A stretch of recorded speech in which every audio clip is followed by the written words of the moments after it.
So this one is a classified paper from for the topic general physics. With other groups, I have already solved the first 27 pages, so I will start with 28.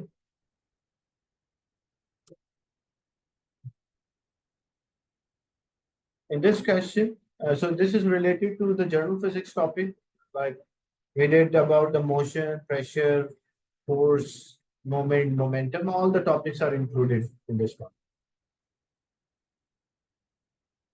So every session will do like question or two from these topics. So you will have a revision as well. So in the question, a bus travels at a constant speed and it stops for a short time and then travel at a higher constant speed. So a bus is traveling at a constant speed, distance time graph. If you want to show a constant speed, so we'll draw a line with a constant gradient, straight line. Then it stopped for a short time. So it stopped for a short time. So it will be a horizontal line. And then it travel at a higher constant speed. So how to show the higher constant speed? So it should be steeper compared to the first one, because the slope represent the magnitude of the velocity as well, or the speed in a distance time graph. So steeper the graph, higher the speed.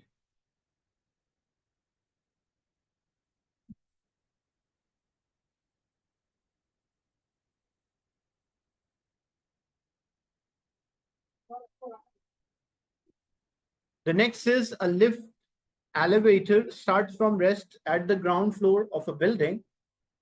Figure 1.2 is a speed time graph for a motion of the lift at the top of the top floor of the building, to the top floor of the building. The next is use a graph, determine the distance from the ground floor to the top. So this is a speed time graph.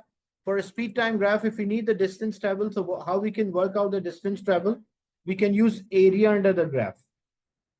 So you can divide this into figures, or you can consider this as one figure. So if we divide into figure, so first we have a triangle.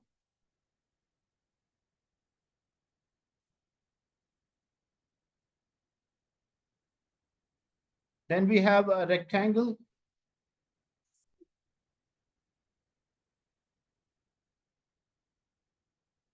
And the third part,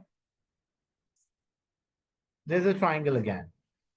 So we need the distance travel. So if you speed time graph, if you need a distance travel, you will use area under the graph. So if we want the area under the graph, first we'll find the area of this triangle. So what is the area of the triangle? The area of the triangle is half base. So it starts from 0 and ending, because 10 boxes equals to 5. Each is representing 0.5. So 5.56, 6.57, and this will be 7.5. So this will be 7.5 times the height. 10 boxes are equals to 1, so each is 0.1. So this will be 3.1, 3.2, and 3.3. So height is 3.3. So half 7.5 into 3.3, that will be the area of this triangle. What's the answer for this? 12.37. 12.37. Then we find the area of the rectangle, which is a length into width. So this is starting from 7.5.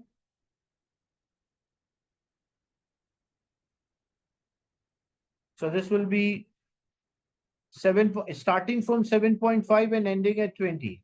So if it starts from 7.5 and ending at 20, so what is the length? So 20 minus 7.5, so means this will be 12.5. The length, because or you can also do 7 plus 12.5, you'll get 20. So this is 12.5, and what about the height? Again, it's 3.3. So it will be 12.5 multiplied by 3.3. What's the answer for this? 41.25. 41.25. The last part, again, it's a triangle, so it will be half. The base starting from 20 and ending at 25, so that's 5.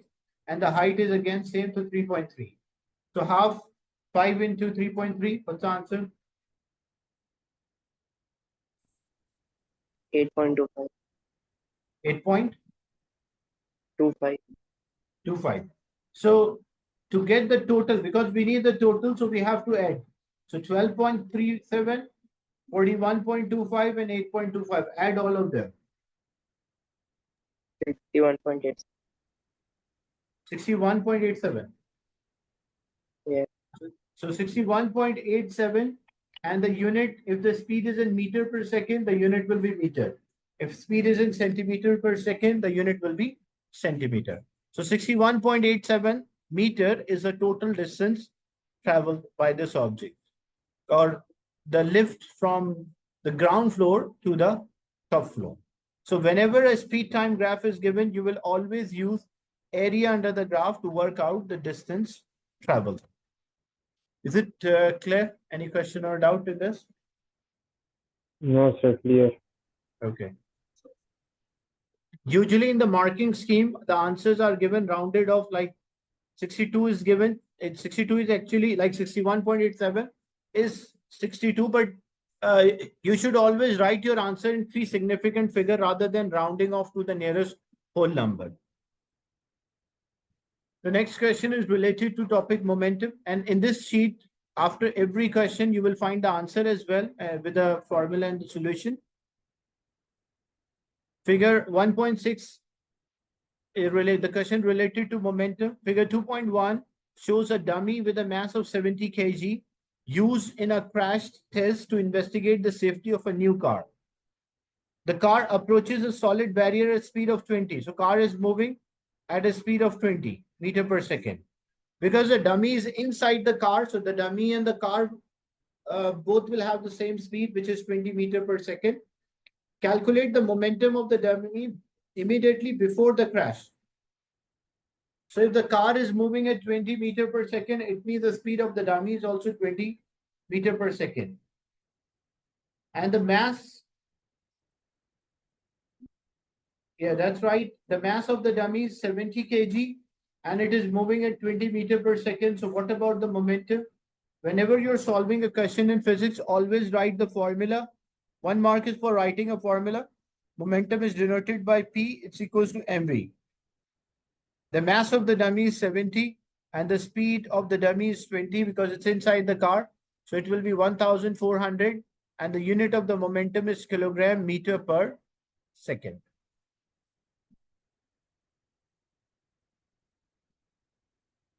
Then determine the impulse. So impulse means the change in momentum. Look, as I mentioned, it is stop. So first it was having a momentum of 1400, but when something stopped, what is the momentum? 0. Because the object is not moving. So if you need the impulse, impulse is the change in the momentum, final momentum minus the initial momentum. So when objects stop, the impulse will be same as the momentum.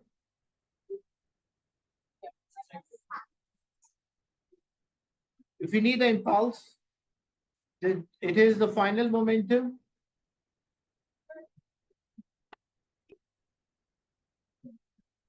minus the initial momentum.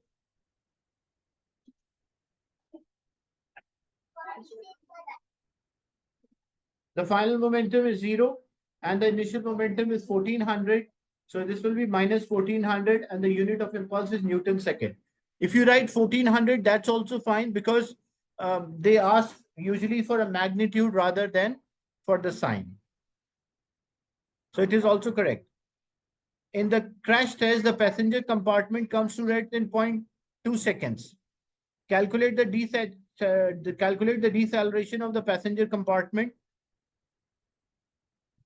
So if you means the passenger compartment as like it was moving initially as it's a continuation of the question. So you can see in the beginning of the question, the passenger compartment was moving at a speed of 20.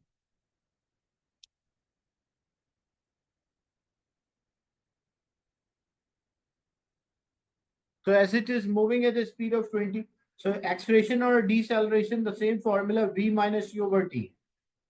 It is because first it was moving at a speed of 20 meter per second and then it is stopped.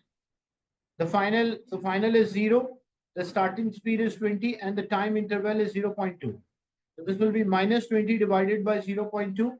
So minus 20 divided by 0.2, what's the answer? 100. So it will be 100 meter per second square. We'll get a negative answer, but it's the same thing because a negative acceleration is called deceleration. We just need the magnitude, so that's why we write 100. And the last part, the second last part, the seat belts and the airbag brings the dummy to a rest so that it does not hit the windscreen. The dummy has an average deceleration of 0.8, like after 0.8, 80 meter per second square. We need the force. So if we need the force, we use a formula F is equals to ma. So the mass is 70 and the deceleration is 80. So 7 multiplied by 8, 56. And then 2 zeros, so 5,600 newtons. So it is important that you learn these formulas to solve the question. And the last part, the deceleration of a dummy is less than the deceleration of the passenger compartment. Why this is of benefit for the safety of the passenger? Look, why the deceleration of a dummy, why it's less.